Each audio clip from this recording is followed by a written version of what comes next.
Not every cry for help comes in a shout. Sometimes it comes softly, timidly, filled with cold and hunger, like the whisper of an invisible child on a winter night. Have you ever imagined being in front of an expensive restaurant, penniless, and having the courage to look a stranger in the eye and ask, "Sir, may we have dinner with you?" This story begins like this. And perhaps it says much more about the courage of those who ask than about the wealth of those who have to give. What would you do if approached like this? Would you reject? Would you get emotional? Would you run away? Or would you change your life? Brace yourself. This story isn't just about dinner. It's about reunions, about reclaiming what truly matters. And maybe, just maybe, it'll make you realize that the greatest gift someone can give costs nothing more than a gesture. On the corner of Rua das Palmeiras and Avenida Barão de Itaquera, right next to an upscale restaurant in São Paulo, a group of children caught the attention of passers-by, but not for the right reasons. They were huddled together, trying to keep warm, wearing torn clothes and holey flip-flops. It was one of those São Paulo nights that chill you to the bone, and the abandonment seemed even more cruel in the light drizzle. At the front of the group, the little one Lucas, just 11 years old, held his younger sister's hand tightly, food, as if holding on to the last thread of security in the world. They weren't alone. Other tired and hungry little faces, all from the same orphanage, shared that cold. A cold that wasn't just physical, it was also the absence of a hug, a warm meal, a "you matter." Even there was something powerful uniting them. Family bonds forged in pain. The orphanage where they lived, an old building in the Glicerio neighborhood, was hanging by a thread. Bureaucracy had held up funding, and food had been running out for days. No one there understood politics, but everyone understood hunger. And amidst the chaos, Lucas, the eldest, became the big brother of all, the one who improvised hope when the day ended, and their stomachs remained empty. He was a brave boy, the kind life molds without asking permission. Don't bow your head to anyone, my son. Ask firmly, but with a pure heart. These words from Lucas's grandmother came like a whisper to him every time shame tried to overcome him. That night, as he watched his orphanage siblings huddled against the wind, he took a deep breath and made a decision that for many adults would be unthinkable: to ask for help with his head held high. He didn't want handouts. He didn't want pity. He just wanted a plate of food, but with dignity. And that's what led him to approach the restaurant's entrance. It was a luxurious place, with white tablecloths and yellowish lights streaming from the windows. As the luxury cars pulled up and the waiters chuckled discreetly, Lucas, with dirty clothes and a racing heart, stood there, still, silent, waiting for the right moment to speak. When a man in a suit entered, Lucas did the unthinkable. "Sir, can we have dinner with you?" he asked, his voice firm and his eyes filled with something that wasn't fear, but hope. That phrase, simple and powerful, carried more than hunger. It carried the weight of each empty night and the courage of someone who refused to let poverty harden them. And that's precisely where this story begins to change. Inside the restaurant, at the most reserved table, sat Antonio Brandão, a millionaire tech entrepreneur known for his cold investments and low-key lifestyle. Alone, with a glass of imported wine in front of him and his cell phone in his hand, he scanned numbers and contracts while ignoring the exquisite dish he was serving. Grew cold. It was just another night among so many others, expensive yet empty.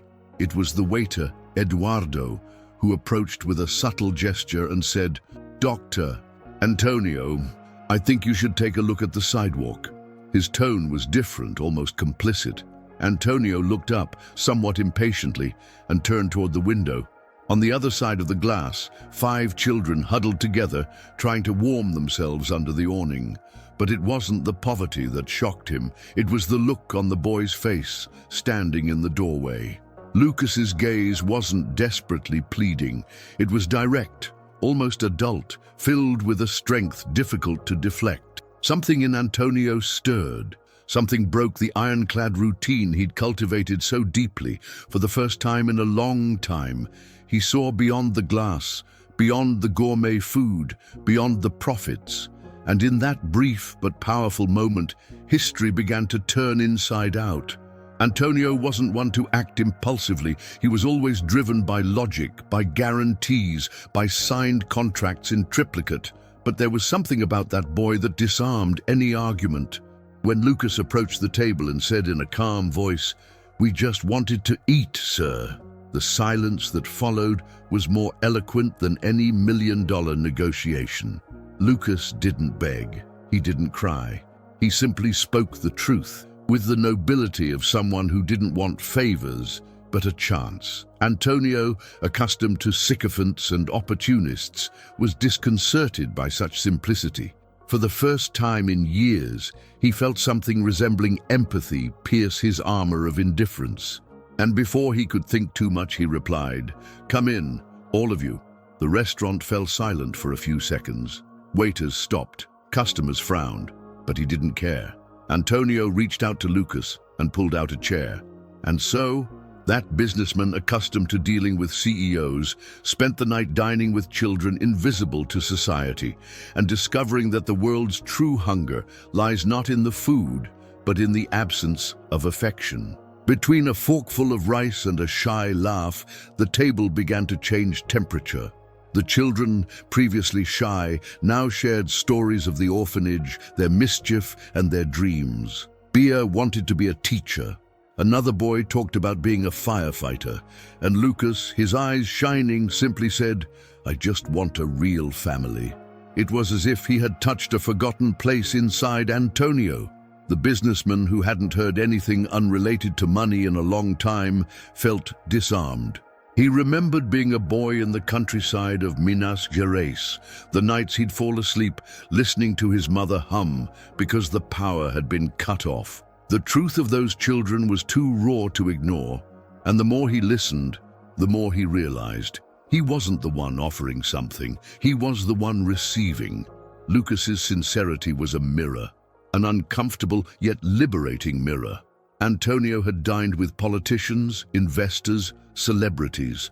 But there, at that makeshift table with cramped chairs, something rare was born, genuine friendship, a kind of connection that can't be bought, can't be forced, and precisely because of that, transforms everything it touches. After dinner, while the waiters were clearing away the dishes and the cold outside was making a comeback, Lucas approached Antonio with the same firmness as before. "Thank you, sir. Not just for the food, but for looking at us." The sentence was short, but it hit home. It wasn't about dinner, it was about presence, about being seen in a world that tends to look away. Antonio swallowed hard, because deep down he knew he was the one who gained something that night. It wasn't the rice, the juice, or the cheese bread. It was the reconnection with something that had been lost for years, perhaps ever since he started chasing numbers and forgot what human connection was. For the first time in a long time, he didn't want to be anywhere else. He didn't want to be with other people. Lucas's gratitude moved him more than any gala, honor, or corporate trophy.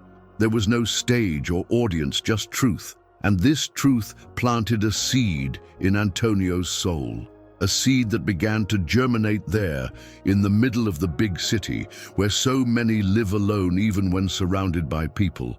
And he began to wonder, is it possible to build something more lasting? A month after that unexpected dinner, Antonio's cell phone rang with an unknown number. He almost didn't answer out of habit, but something made him swipe. On the other end of the line, a young, hesitant voice. "Dad, I saw a news report about the foundation. I'm proud of you." It was Gabriel, his son, with whom he hadn't spoken since a bitter fight 2 years earlier. The silence lasted longer than the conversation. Antonio didn't know what hurt more, the longing or the relief of that reunion. He arranged a meeting with Gabriel, who wanted to visit the orphanage. Seeing him interacting with the children, laughing, helping paint the new walls, Antonio understood that reconnecting wasn't about erasing the past. It was about choosing to rewrite the future. Seeing his son there, side by side with Lucas and Bea, was like piecing together a life he thought was irreparable. Reconnecting with his family came not as a reward, but as a natural consequence of the transformation he'd begun with a simple yes on that cold night.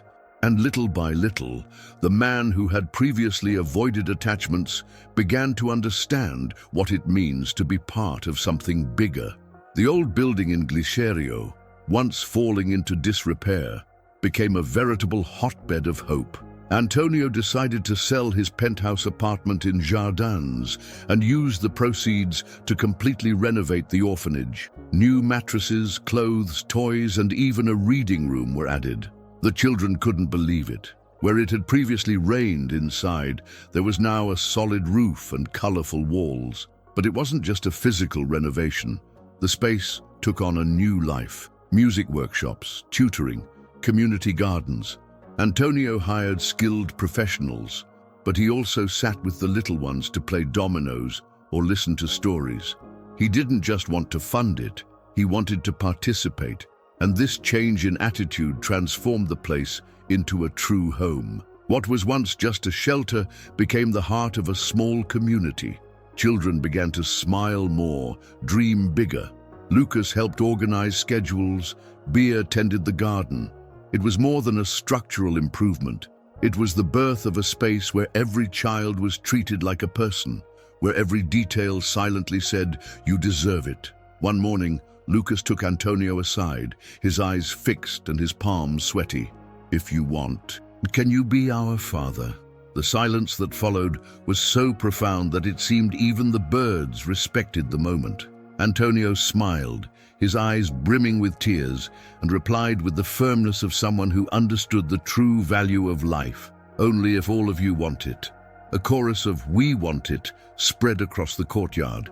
This wasn't adoption on paper, it was adoption in spirit. The children, one by one, began calling him Dad without being told to.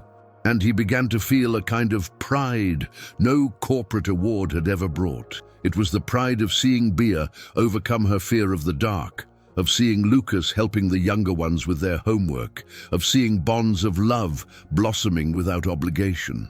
Antonio realized that true wealth doesn't reside in a bank balance. It resides in the small hands that intertwine with his, in the goodnight kiss on the forehead, in the laughter after a bedtime story.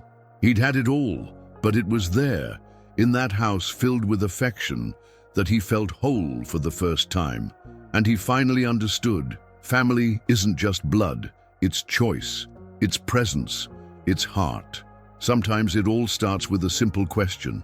In Antonio's case, it was a simple, "Can we have dinner with you?" that shattered years of emotional distance and opened space for a purposeful life. From that moment on, he understood that the values that truly matter don't fit into spreadsheets or the glove compartment of a luxury car. They reside in the way we care for one another. The foundation he created grew. But more important than growth was seeing the difference in the children's faces. What began as a solitary gesture became a social mission, helping not only orphans, but also families struggling to survive. The foundation began offering psychological support, vocational training, and counseling for single mothers. Old Antonio, who once collected properties and figures, now collected stories. Stories of childhood resilience, of rebuilding bonds, of parents and children who nearly lost each other and found each other again with support. He began to sleep with a clear conscience, not because everything was resolved, but because he now knew he was on the right path, and that path was made of people. Antonio once turned down $1 million offer to return to the executive market. They told him he was throwing money away, but he just smiled and replied, "I discovered a kind of profit that doesn't show up on the statement." For him, the real investment now lay elsewhere. Every hug given, every dish served, every child rediscovering the joy of play. Over time, he realized that what truly transforms lives isn't gigantic donations, but sincere gestures. And I'm here for you. Let's go together. True love, the kind that heals, is simple, constant, and often silent. Antonio no longer saw himself as a benefactor. He saw himself as part of it all, as someone who also needed to learn to receive love. In the end, giving was just the beginning. What he got back was incalculable. It was looking in the mirror and recognizing himself. It was seeing that, by opening his heart, he healed not only others, but himself as well. What he found at the orphanage wasn't a social project. It was a home, a place where giving and loving were synonymous, where being human made sense again. 10 years passed, and there was Antonio, sitting in his favorite armchair in the old orphanage, now called Casa Esperanza. Beside him, Zezinha, the youngest daughter he adopted, listened with enchanted eyes to the stories he told. The courtyard was full of life, bicycles, laughter, dogs running. That house, once silent and cold, now overflowed with belonging. The children he took in, they became purposeful adults. Lucas became a pediatrician, Bia became a teacher and children's book writer. All of them, in some way, continued to contribute to the foundation. And each new face that arrived found more than shelter. They found a guardian angel, disguised as a simple man with a white beard and a serene gaze. Antonio's journey wasn't made of miracles, but of an initial gesture, listening to a request with an open heart. Sometimes all the world needs is one person willing to act. A single action can light the flame that warms hundreds of lives. And as he watches his family grow into a small village of love, the question that resonates is, how many lives can you transform with one choice? What about you? What are you waiting for to take the first step? You don't have to be a millionaire or create a foundation. Sometimes everything starts with listening, with stopping to look someone in the eye. How many opportunities have you let pass you by out of fear, haste, or distraction? Have you ever considered how many lives, including your own, could be changed with a simple yes? Antonio's story shows us that the greatest investment is the one we make in others, and that true greatness lies in loving, not in hoarding. So, what can you do today, right now, to be that turning point in someone's life? Be the link, be the embrace, be the beginning. If this story touched you, subscribe to the channel and activate the bell. Here in each video, you'll find stories that warm, inspire, and transform. Because everyone deserves a second chance, including you.